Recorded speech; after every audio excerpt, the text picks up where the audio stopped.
Imagine waking up in space, alone, being the only survivor of a three-person crew, without any memories of why you're there, who you are, and what are you supposed to do. In this case, not even knowing in which star system you are. Well, that's the premise of Project Hail Mary, the latest movie by Amazon Studios.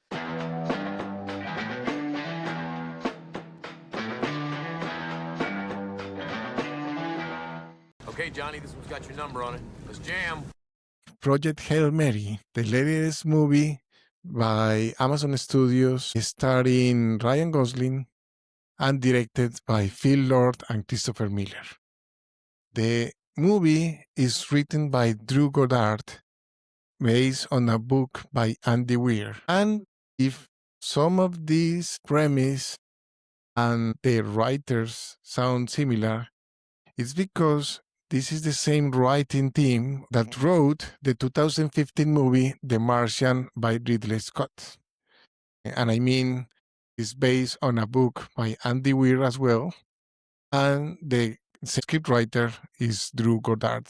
He wrote both movies. So there are similarities of both movies. And sometimes when I was watching the movie in the movie theater that is coming out in March 20th of 2026 in theaters, I couldn't stop thinking that it felt like a sequel of The Martian. I mean, it's in space, but now with deep space.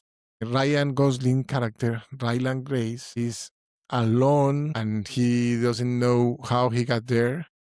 And now we have real aliens. The second character of the movie is basically an alien called Rocky. Here we see them basically, he's like a little rock, like a mix between a rock and a tarantula in certain ways. So the movie has a lot of similarities with The Martian, and you can tell that by the story that Andy Weir, the book that Andy Weir wrote. And there is also similar humor, and you can tell that's coming from Drew Goddard.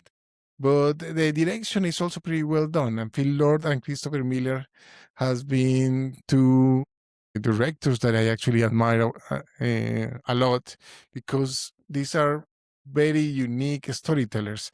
They have bring to the theater movies that you wouldn't suspect are as good as writers, as directors, or producers. For example, the 21 Jump Street remake from 2012 is actually a pretty good movie. It's pretty funny.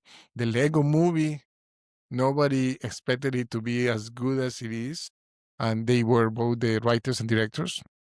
The Spider-Man Into the Spider-Verse and Spider-Man Across the Spider-Verse, both of them are producers and writers of the movies. Well, Phil Lord is the only writer of the Spider-Man Into the Spider-Verse, but both of them wrote the Spider-Man Across the Spider-Verse in 2023. And also they have some pretty interesting credits in television where they work in popular animated series like Clone High, How I Met Your Mother, The After Party, and so and so. They are very good directors. I think they have a good chemistry. They understand the potential of filmmaking and making movies that stand out of time and taking you out of the normal comfort zone of a movie. This movie combines a lots of elements. In certain ways, it's like last year's Sinners. It's trying to bring some drama, some suspense, some action, and normally this is hard to do because movies where there is only one character that is stranded somewhere, Castaway, The Martian, or the Robert Redford movie, All Is Lost. These movies, if the characters normally don't talk, I mean, filmmaking is always, sound is very important. Obviously, the visuals are important. So in this case, adding the element of the alien and a race that they cannot talk because they don't use the same language, it adds an interesting topic. And in the book, it's explored more in detail, obviously.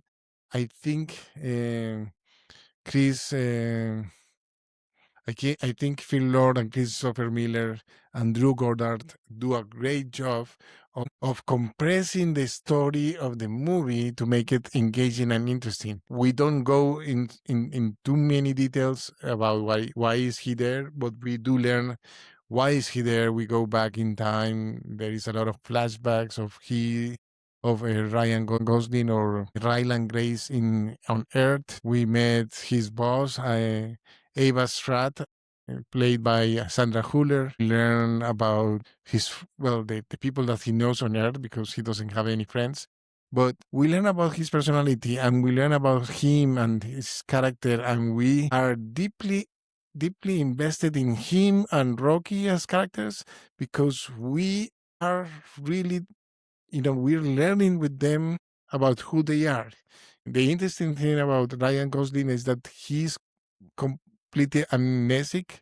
He has completely forgotten about him, so his memory is coming back pieces by pieces. When he starts working and starts to experiment, he's a scientist. He starts to remember things from his past, and that makes it a very interesting and compelling movie. I was surprised. The movie is pretty long. It's 2 hours and 36 minutes, but I didn't felt any minute of that.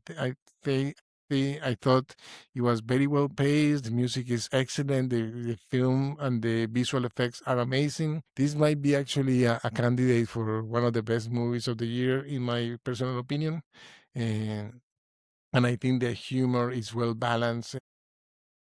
But as I said before, if you like The Martian, you're probably going to like this movie. It might be not for well, actually, I think it's for everyone. I mean, there is enough action and space, sci-fi, fantasy, and drama and comedy that that most of the people will be able to enjoy it. So I do recommend it, and I think it's worth experiencing in the big screen in the theater because the visuals and the sound are pretty well done, and it's an amazingly directed, edited, film shot movie. So yeah, that's my opinion on the Project Hail Mary. I hope you enjoy it. Please subscribe, review, comment on the podcast. We're always looking for ideas for new episodes. So, and if you like it, please leave us a 5-star review in Apple Podcasts if you're listening there, or a thumbs up in YouTube. And yeah, until next time, keep jamming about movies.